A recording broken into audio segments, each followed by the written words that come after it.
Ordinary people began probing the bastions of party privilege. This is a country club owned by the Central Committee. Within 24 hours of Gorbachev dissolving the party, two brothers arrived demanding access. They were met by the manager who wanted them to leave. But overnight, the fear of party officials had evaporated. There's only one place in this area where ordinary people can come on vacation. You know, we're not going to walk in here and start breaking windows. You know what it is? It's just that we're sick and tired of communism and Leninism and all that garbage. So how will the staff here run the place? How will we manage it? How can I just charge the normal prices? Yes, but how will we get food and equipment? It's not that simple. The managers seemed unable to comprehend the idea of a sports center open to the public. The brothers, intent on playing tennis, ignored him, leaving the manager to drive away. His authority crumbled like that of the party he served. Anatomy of a Coup will return on Discovery Journal. In the towns and cities of Russia, the revolution came to life. This is Ryazan, 150 miles south of Moscow. A week after the party's demise, couples continue the tradition of pairing before their wedding day, oblivious to the fact that the figure who had blessed every Soviet venture had been dethroned. But Ryazan is a conservative town. During the coup, the control of food and other essential supplies was used by administrators who were loyal to the party to try and enforce compliance with the emergency committee that had seized power. Democratic leaders in the city were to discover that despite the years of perestroika, the old party network retained its influence. On the 19th of August, the people in charge of the trade in the region gathered together all the management staff, down to the shop manager level, and informed them that a state emergency committee had been set up with one of its branches in our region, and all its instructions were to be carried out.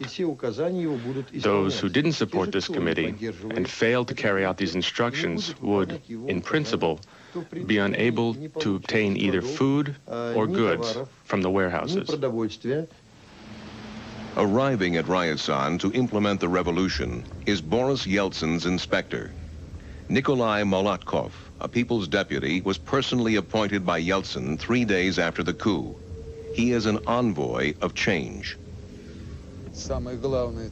My most important task is to make sure that all the Russian president's decrees are strictly and rigorously carried out.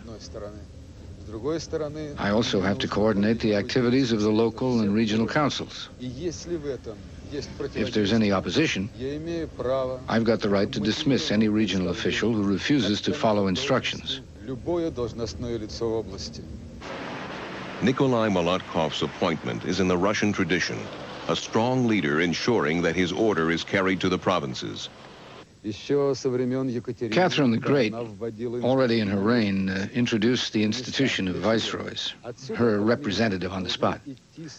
What's the purpose? The most accurate and urgent information has to be transmitted from me here to the center, and I must also make people implement decrees as quickly as possible.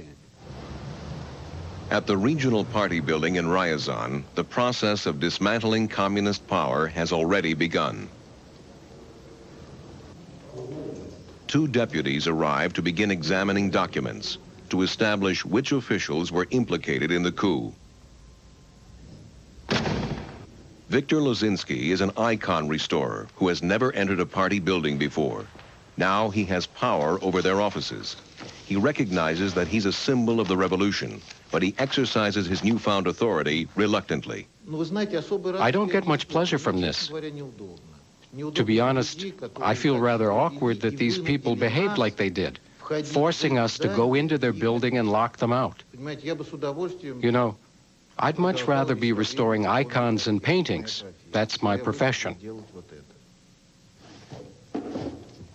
I think we are restoring justice, and it should lead to the dismantling of the system. This terrible system. This is the apartment of Leonid Kitrun, the former party boss in Ryazan.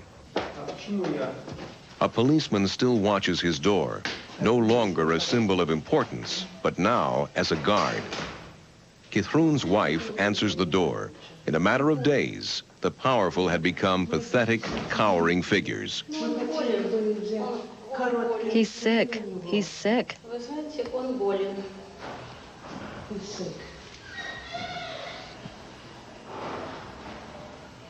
I can't say anything.